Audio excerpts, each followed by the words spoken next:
Chegamos então na lição de número 3, que é a lição chave desse tema. É aqui que nós vamos falar sobre salvação. Essa lição é a lição para você, professor, você, professora, pregar o evangelho para os alunos da sua igreja, para as crianças da sua igreja. Então, se prepare, tire um momento de oração, jejue se você puder, tenha um momento de comunhão com Deus, deixe o Espírito te guiar, porque vai ser uma aula muito espiritual. Vai ser uma aula em que você vai poder sentir a presença de Deus muito palpável, porque eu tenho certeza que vai haver salvação aí no seu ministério infantil, aí na sua igreja. Por quê? Porque nós vamos falar de salvação. Nós falamos lá na lição de número 1 que todos nós pecamos, né? Depois que Adão e Eva pecaram, desobedeceram, né? Um mundo que era um paraíso se tornou um caos. O pecado entrou no mundo, mas essa não era a vontade de Deus. Deus tinha um plano para nos salvar. Deus tinha um plano para nos resgatar. Deus tinha um plano para nos trazer de volta à sua presença. E a Bíblia vai dizer em Romanos 3:23, né, que todos nós pecamos, estamos destituídos, ou seja, afastados da glória e da presença do Senhor. Então, todos nós estamos nessa situação.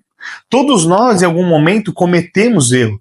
Todos nós, em algum momento, cometemos algum pecado. E todos nós estamos nessa situação de que precisamos de um Salvador. Nós precisamos de um super-herói que nos salve, que nos resgate, que nos traga, que nos tire do pecado, que nos tire do mundo do pecado e nos leve de volta para Deus. E quem é esse super-herói? Quem é esse super-herói? Porque havia um jeito, somente uma maneira de nos livrar dessa condenação. Era se alguém puro, porque a Bíblia diz o seguinte: o salário do pecado é a morte. Então, ou seja, a recompensa ou a consequência de quem peca é morte. E só existe uma maneira de se livrar dessa consequência, ou seja, dessa culpa, dessa dívida, desse julgamento, né, dessa sentença. É se alguém pagar essa multa, é se alguém pagar por esse crime, digamos assim, pagar essa sentença em nosso lugar. Só que se todos nós somos pecadores, não há ninguém que possa pagar essa conta em nosso lugar, a não ser que alguém que nunca pecou, alguém totalmente puro, alguém totalmente santo, que não há pecado, que não tem pecado, decida pagar a nossa dívida.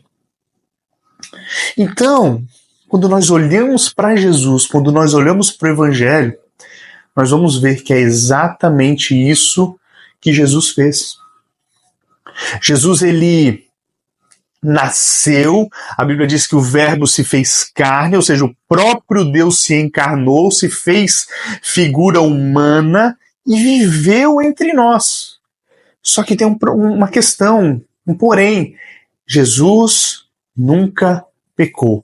Então, peraí. Então quer dizer que agora existe alguém que nunca pecou. Existe alguém que pode pagar a dívida em nosso lugar. Mas resta saber se esse alguém está disposto a fazer isso. E a Bíblia diz que sim. Que Jesus se entregou. A Bíblia diz que Jesus, por livre e espontânea vontade, se entregou para morrer em nosso lugar. Sabe o que é isso? Isso está dizendo para mim, para você, para as nossas crianças, que há um super-herói. Há um verdadeiro super-herói que podia simplesmente virar as costas pra gente, que podia simplesmente não querer saber de nada e viver a vida, né? Viver na eternidade com Deus, com o Espírito Santo. Mas não, Jesus decidiu morrer, Jesus decidiu, né, como a gente vai ver ali em Mateus 27, que é o momento da crucificação de Jesus, quando ele brada em alta voz e entrega o Espírito. Naquele momento Jesus morre. E o que acontece? Nossos pecados são perdoados. O Cordeiro de Deus, aquele que tira o pecado do mundo, entregou-se a si mesmo para morrer em nosso lugar. E sabe o que aconteceu?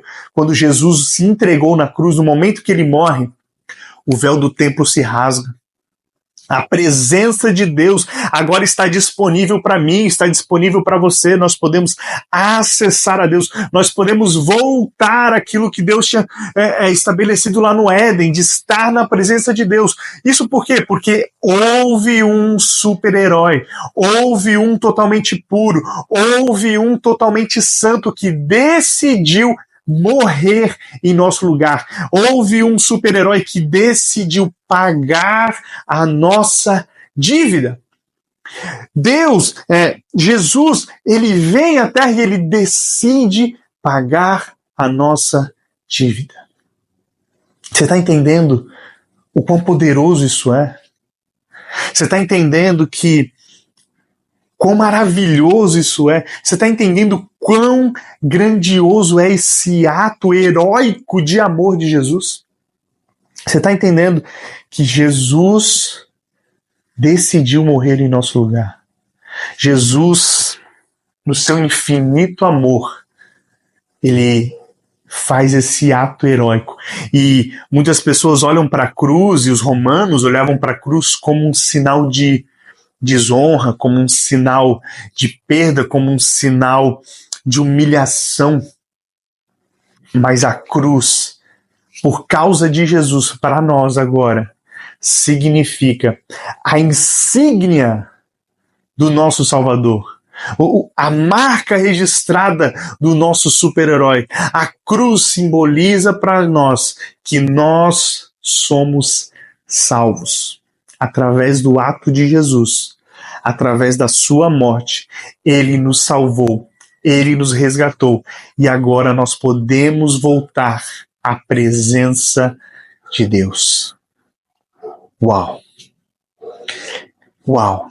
Que ato heróico de amor que Jesus fez por nós. Que essa mensagem invada o seu coração, te encha de amor, de esperança, para ministrar essa verdade para as crianças e ter salvação, que as crianças vão entender que elas foram salvas por Jesus, que Jesus morreu na cruz do Calvário para salvar mim, para salvar você e para salvar as nossas crianças. Que Deus abençoe você e se prepare, porque na próxima aula tem algo muito especial, muito divertido, mas que vai trazer um senso de pertencimento às nossas crianças que elas vão amar. Deus abençoe sua vida e até a última aula. Tchau, tchau.